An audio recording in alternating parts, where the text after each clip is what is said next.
This is episode 203 of the Rio Grande Foundation's Tipping Point, New Mexico podcast. I'm Paul Gessing, president of the Rio Grande Foundation, New Mexico's free market think tank. You can find out more about the foundation at riograndefoundation.org. This week, I am pleased to be joined by Tom Mullins. He is on the board of the Rio Grande Foundation. He's in the oil and gas industry up in the Four Corners area, Farmington to be exact. And he is going to talk to us a little bit about the COVID-19 outbreak up there, economic issues in the Four Corners, and a wide variety of other things of interest to folks around our state. Welcome to Tipping Point, New Mexico, Tom. Welcome, Paul. Thanks for having me on. Yeah, well, good to have you. And why don't you elaborate a little bit about specifically your business and how you've been doing here over the last few years. I know you had been commuting quite regularly down to the Permian Basin because that was where the action was in the oil and gas industry. But talk a little bit about where your company's at in the process and where things stand right now in oil and gas as you see it. Sure. I have a somewhat complicated business history and background. I have a couple of businesses. I'm an independent natural gas producer up here in the Four Corners area, San Juan Basin area. And then I also am a part owner in a wellhead service company that has offices both down in Hobbs as well as here in Farmington. And many people know that the oil and gas sector, of course, in New Mexico is extremely important, but the Farmington area is predominantly natural gas, probably an 80% weight in the natural gas category. And so we've been very challenged up here in this market since about 2008. But the Permian Basin is predominantly oil, although they've also had a great deal of growth in their natural gas production down in the southeast. So I kind of have my hands in both pots of each of the corners of the state. And if I'm familiar with both the service side of the oil and gas business as well as being an independent producer. Yeah, and definitely want to talk about the contrast between those two basins. But when you talk about wellhead service, just what does that mean for the layman who's not really familiar with the oil and gas industry? Yeah, well, when you drill an oil and gas well, you have to have valves to shut off the oil and gas flow that is being drilled. And so our company sells and services those type of valves. We also are very active in hydraulic fracturing. We rent equipment that oil and gas producers put on the wells to hydraulically fracture, stimulate the well. So I am a registered petroleum engineer here in the state of New Mexico. I've been doing this for about 30 years. I guess so I have a wide background on the oil and gas sector. All right. Well, as I look at my Yahoo Finance webpage here, crude oil is back up to $35.55. Now that is low compared to where we were back in February, but prices have actually rebounded somewhat. As you see it, talking about the Permian Basin to start with, where do you see a lot of the producers down there starting to turn back on the spigots or get back into producing oil and gas? I'm assuming that a lot of the folks you've seen have shut things down. And correct me if I'm wrong, just where do things stand in the Permian Basin before we talk about the San Juan Basin? Well, they're definitely complicated in both areas. In the Permian Basin in particular, the price of crude is based upon the West Texas Intermediate price. And I was looking at the LFC report that came out on May 22nd. It was talking about the prices of crude oil and natural gas for the state budget. And this was for the month of February. And it was indicating $1.50 reduction from the West Texas Intermediate price for what the state of New Mexico receives for for a price that rolls through on the revenue. And what was interesting actually was in the natural gas sector, where in February the Henry Hub price on natural gas, which is what everybody can find, was $1.91. The Permian price that was actually received and rolling through for New Mexico state government revenues was only 63 cents in reality for the month of February. So getting the economy going again, from what we've heard from some of our clients on the service industry, we need to see some sustained $40 to $45 type of barrel pricing. Well, that's what I've been hearing as well. So we're actually not too far off of that level. And I guess, would you say that the shutdown of production has helped to kind of plow through a little bit of that overhead in terms of production, specifically crude oil? And definitely we can talk about natural gas in a second, but that definitely gets us into more of the Four Corners region. So again, just speaking of the crude oil situation, it is the supply reduction in the slow economic opening of our country and our state, maybe some other states opening more aggressively. Is that kind of taking care of that overhang? Because we heard about oil tankers out in the ocean just sitting there, and all kinds of the supply. The reason the price dropped below zero for that one day was the facilities were full. So where do you see things going? Well, with my crystal ball, which isn't probably any better than anybody else's with regard to to oil prices, what I think we're seeing is there's a divergence between the physical price of the commodities and availability and storage, and then the pricing in the market. There's a lot of different grades of crude oil pricing or types of crude, and the availability at different hub points. I was mentioning the difference off of the West Texas Intermediate price for crude. In the San Juan Basin, for instance, the price is about $13 off of the West Texas Intermediate price. And so there's a lot of, there's some challenges in all the market conditions. So I'd like to see at least the next couple of months work our way through the summer. There's a lot of refineries that are actually closed or have been idled back substantially. Most people don't know where their gasoline comes from in the state of New Mexico.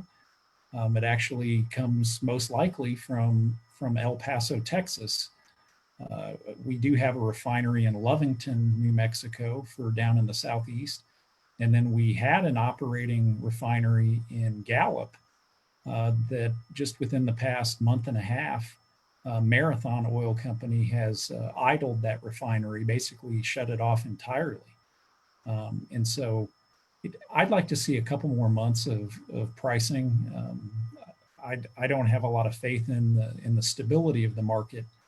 And I think that's what a lot of oil and gas producers want to see also, is some stability. Start to see some jets flying where they're using some jet fuel. And then that way you'll see the economy get going again.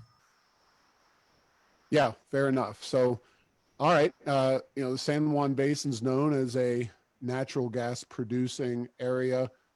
Back in the 2008 timeframe, you're talking about, what was it, 13, 14 bucks a million cubic feet. Now you're below $2. Natural gas seems to be one of those things. It's like a perpetual motion machine. The more you use, the more you get, and the price keeps going down. Is there any relief in sight for specifically on basin in terms of production? Unfortunately, I don't see an immediate increase in pricing. I mean, it's a world commodity now. We are exporting from this country, which is a good thing from the San Juan Basin standpoint as well as New Mexico's standpoint. But there's just so much natural gas. Right now in the San Juan Basin in particular, we have a local, we can talk about the number of drilling rigs working in New Mexico, but at least up here in the Four Corners area, there's currently 0 drilling rigs working up here and only 8 well service rigs, which in the 30 years that I've been working up here, that's the lowest level of activity. And I've had some people say that there might not be any additional drilling for natural gas for a couple of years up here, at least until maybe the price gets up into the $3 range for natural gas. Well, that kind of places the San Juan Basin and Farmington and that whole community in a pretty difficult spot by itself. And, it's nothing new. It's been in that kind of situation for the better part of a decade. So no changes, nothing out there on the horizon. Like, for example, the decline in crude oil, because you mentioned the Permian, they produce a lot of natural gas down there as well, kind of as a byproduct. You don't see maybe the decline in crude production in places like the Permian Basin helping to tamp down on some of that natural gas supply. There's just so much supply out there. You don't see it turning around anytime soon. Well, what you see really is actually an increase in the gas oil ratio from the oil wells that produce. And so even though they may, down in the Southeast and the Permian, they produce a very large amount or prolific amount of oil initially, when that well turns on, there's not as much natural gas. And often these wells in the Permian Basin start to produce more natural gas relative to the oil as time goes on. So that associated gas is what it's termed in the industry, I think is going to continue to increase, as well as handling the produced water that's associated with that, just to maintain the oil production. So it's I see an overabundance of natural gas for quite some time. All right. Well, that is one of the economic shoes to drop in the Four Corners area, which you live in. Um, next, I suppose it's relevant to everybody's minds these days is COVID-19, the outbreak that happened. Unfortunately, that was also mostly, in terms of New Mexico, mostly impactful in the Four Corners area, especially on the Navajo res. But Farmington's another town that a lot of folks come from the res to shop and to socialize. Gallup was obviously totally shut down, but Farmington escaped that. So why don't you just talk a little bit about your vantage point in terms of the outbreak and where you see that impacting the local economy up there? Well, obviously, everybody is suffering probably more from the lockdowns and the closures economically than they are from the health impacts. From what we've seen here in the Four Corners, we have a large amount of deaths that have occurred primarily in the nursing and assisted care facilities. I actually have my daughter actually is after a week of waiting for our test has now been declared COVID positive here in my household. So Oh, I'll have some personal experience as this moves forward. It's definitely had an impact. We've seen a lot of small businesses, restaurants here in the Four Corners area. Les Combs, which was the old St. Clair's Winery and Bistro, they actually closed their Farmington restaurant permanently up here. They're still open there in Albuquerque and other locations. Our Great Harvest Bread Company is closed here locally. Three Rivers Brewery downtown is they have not closed permanently, but they've basically closed down until they can have some higher percentage numbers of business there. We've also been remodeling the Farmington downtown Main Street, which has caused some economic impact to those businesses. But what you see at the grocery stores and the big box stores here in town is people going about their business. Well, I've got to ask a little bit more details in terms of your daughter, and feel free to tell me to jump in a lake if I get too personal. But um, she's obviously a younger person. I just imagine in her 20s, knowing what I know about you and your family. Any clues as to how she contracted it? I take it she had some symptoms, and that's what drove her to get tested and go to the doctor, et cetera.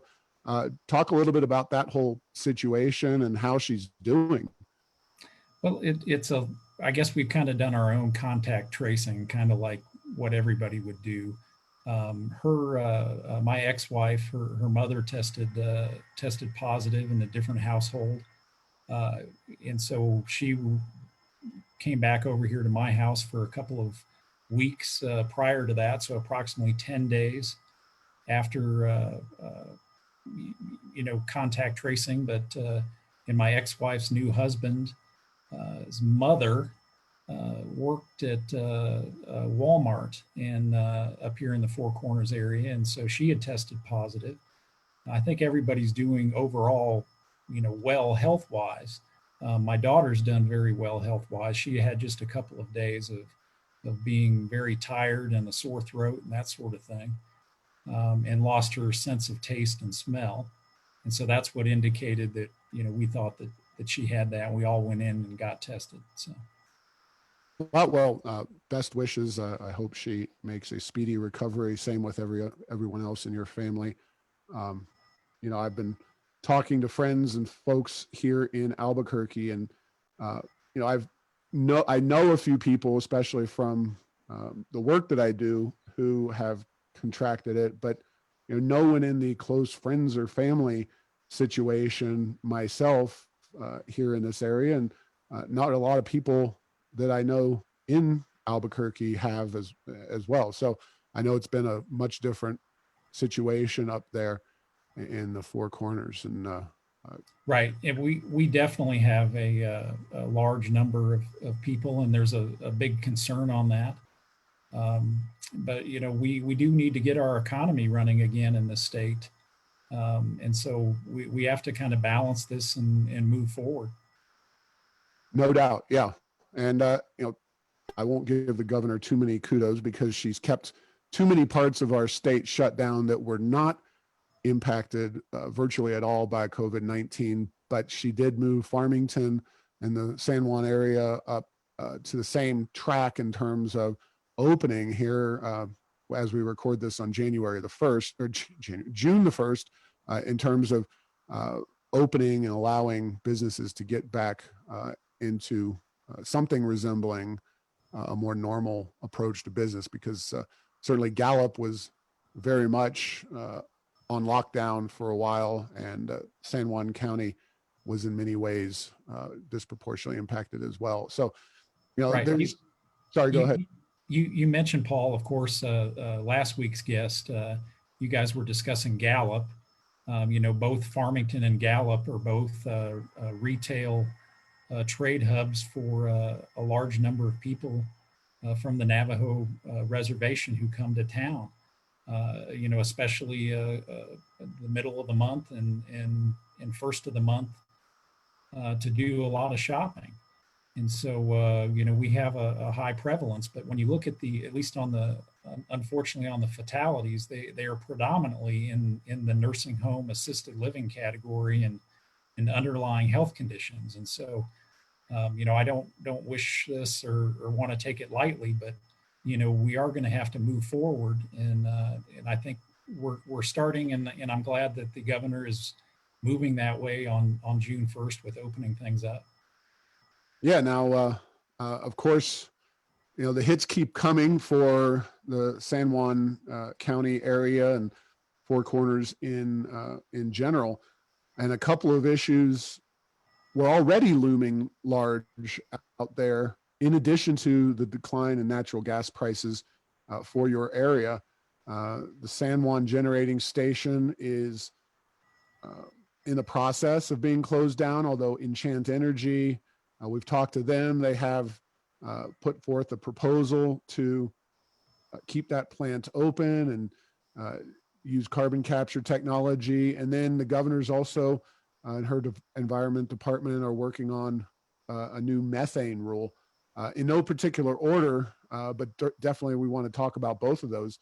Uh, what's your prognosis for the immediate future? Do you see the governor maybe relenting? Because it's certainly you've been hit hard enough already, and it would seem pretty hard to wrap your head around if the governor continues to, allow hits to take place against the San Juan County area. Well, you're exactly right, Paul. The challenges that we have with I guess we'll touch on the Enchant Energy carbon capture, uh, capturing the carbon dioxide from the combustion at a large coal facility like we have here, and then taking that carbon dioxide and putting it in an existing or nearby carbon dioxide pipeline and shipping that down to West Texas and Southeast New Mexico for enhanced oil recovery. That business model is based upon a tax credit. Um, A it, federal tax credit, just to be clear. yeah, a federal tax credit. I would like to see. Obviously, we need some assistance up here in this area. If the governor and state legislature could put a tax credit in at the state level, that might be an incentive to maybe get the ball over the goal line to get this started. It's definitely an enormous employer up here in this area. The technology is somewhat challenging, but if we're going to keep burning coal for our base load fuel, I think having it done in New Mexico would be the place to do that. Touching on methane, unless you want to go anywhere else, Paul, on that. Well, PNM is one of the owners of the San Juan Generating Station. The facilities under the Energy Transition Act supposed to shut down at the end of June 2022. Have you heard anything about what the governor's looking at in terms of making a decision on that? I have not. I think she's been balancing her constituencies on that. We really need her to step forward and embrace the technology or the attempt at the technology here for the Four Corners area. It's very important for the Navajo Nation and the Navajo people to continue to mine coal out here in this portion of the state. I think it despite the goal of the Energy Transition Act here in New Mexico to go to 100% renewable electricity resources, having that reliable baseload electricity, I think is just critical for us up here, and I'd like to see her embrace it. Yeah, and what you're saying reflects something that we've been frustrated with as well with the governor in terms of not really doing much relating to the economy, addressing the budget, and trying to plan for the future of New Mexico, given what seems like a situation that's going to be, facing, a new normal in terms of oil prices and natural gas prices, which have been down for a long time. But, I don't see a lot of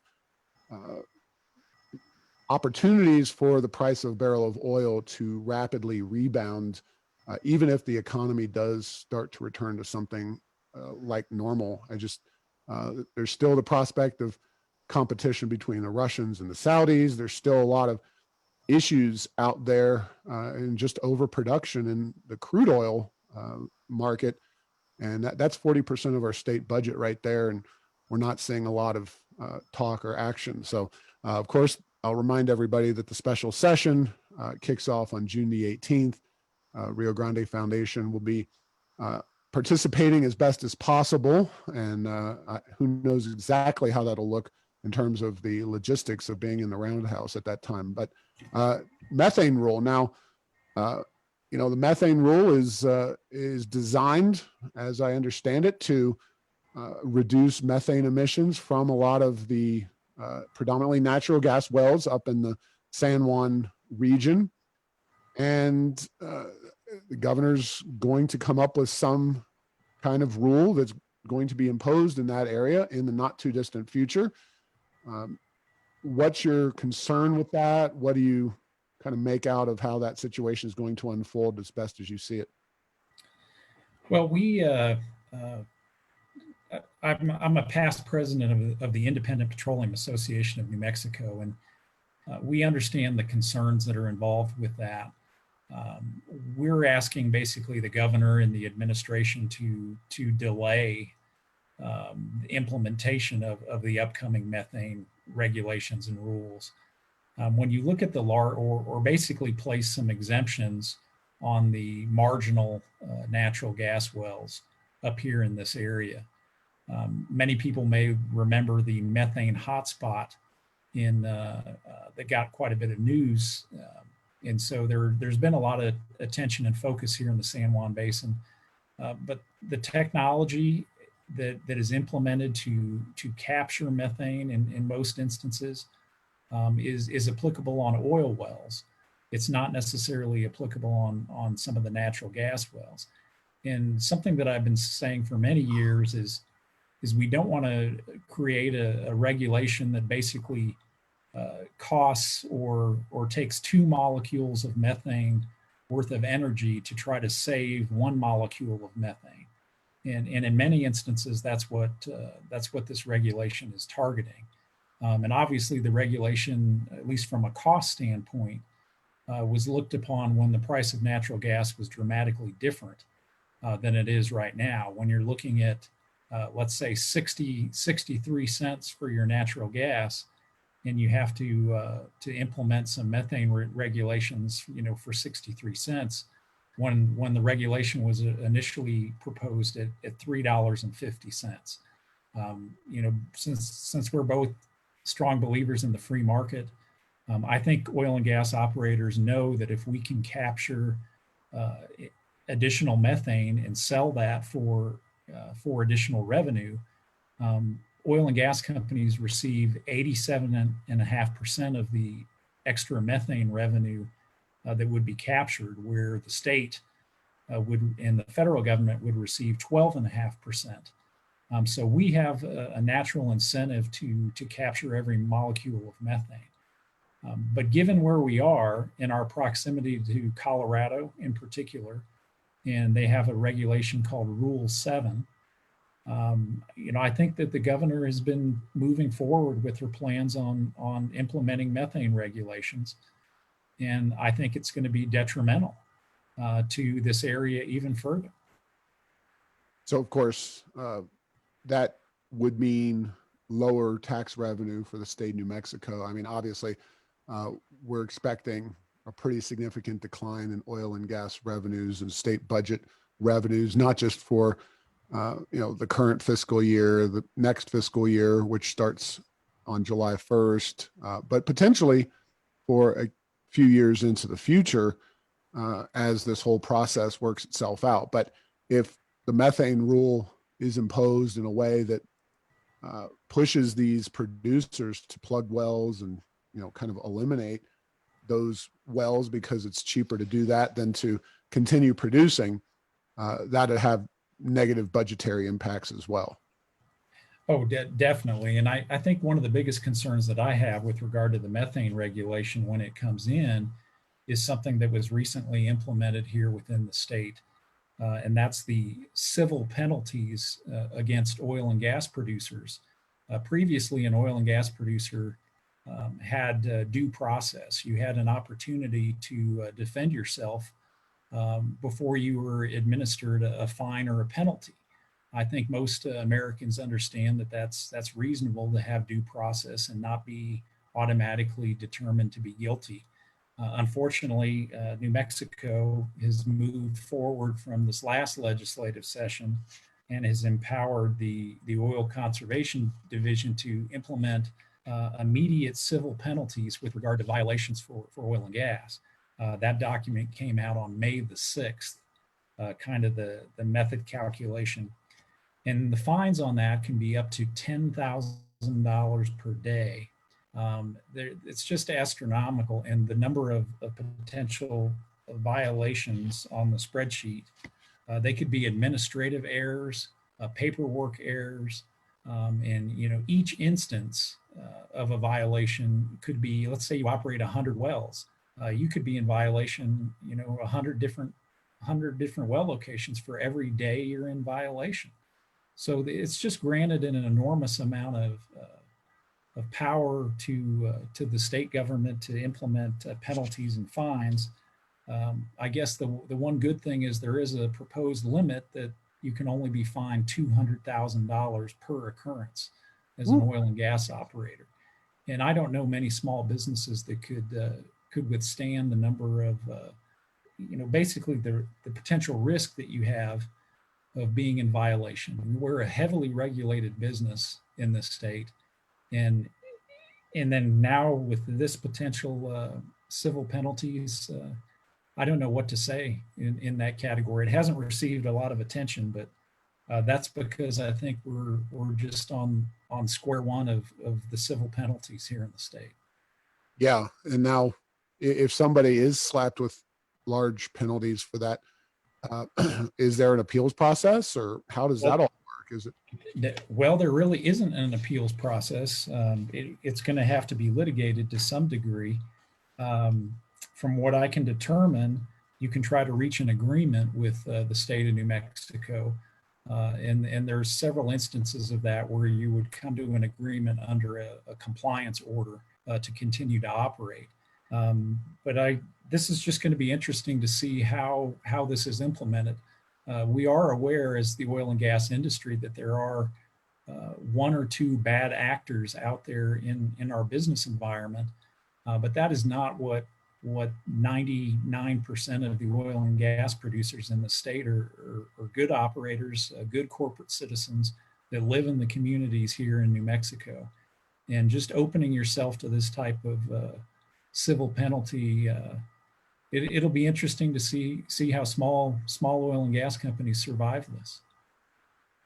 And another big issue related to all of this is Choco Canyon and a comment period that's going on right now as we speak, relating to, again, oil and gas issues in the not too in the broad general area of Choco Canyon. And that's obviously a very important cultural and kind of spiritual place for a lot of folks.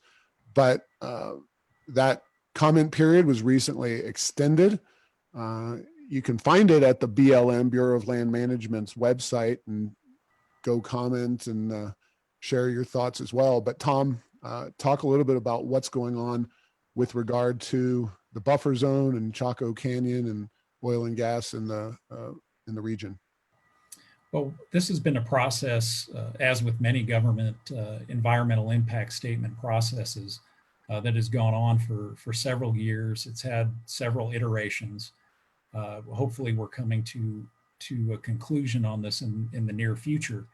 But we have the basic proposal is a 10-mile buffer zone for new leasing around Choco National Monument. There are existing leases. Our particular company has existing leases within that boundary area. It's not supposed to impact those existing leases, but it just seems that every time an oil and gas regulation comes up, there is some sort of impact. Basically, the additional time and the focus is on the Mancos, the Gallup oil zones. I mentioned we're predominantly natural gas in the San Juan Basin, about 80% natural gas. We do have a little bit of oil production, which happens to be down in the southern portion of the basin, closer towards Choco National Monument down there.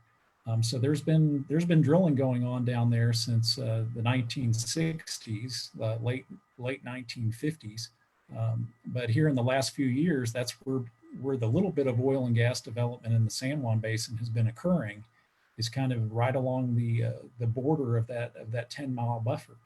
So it's this is a big thing for federal land policy here in Farmington. So I hope we can stay the course and we can both enjoy the national parks and protect the archaeological environment, as well as drill for oil and gas. We've been doing it for a number of years and hope we can continue. Now, some have portrayed this as the tribes, especially Navajo, against the evil white man who's in these resource companies who are trying to come in. But as I understand it, the Navajo Tribal Congress, if you will, I may not be getting the name exactly right, but didn't they call for a smaller buffer zone than folks like Martin Heinrich and Senator Udall and even Deb Holland were calling for? I remember something happening earlier this year where a elected group of Navajo representatives actually called for the smaller buffer zone than was proposed by our Senate delegation and representatives. Right. I think that both industry, the oil and gas industry, and tribal members and the general public, we could come to an agreement on a 5 mile buffer type level, because that basically would allow for development for Navajo allotted lands. There's quite a few Navajo tribal members that have some property rights, some mineral rights down in that area, and they would like to see the benefit of the oil and natural gas getting produced down there.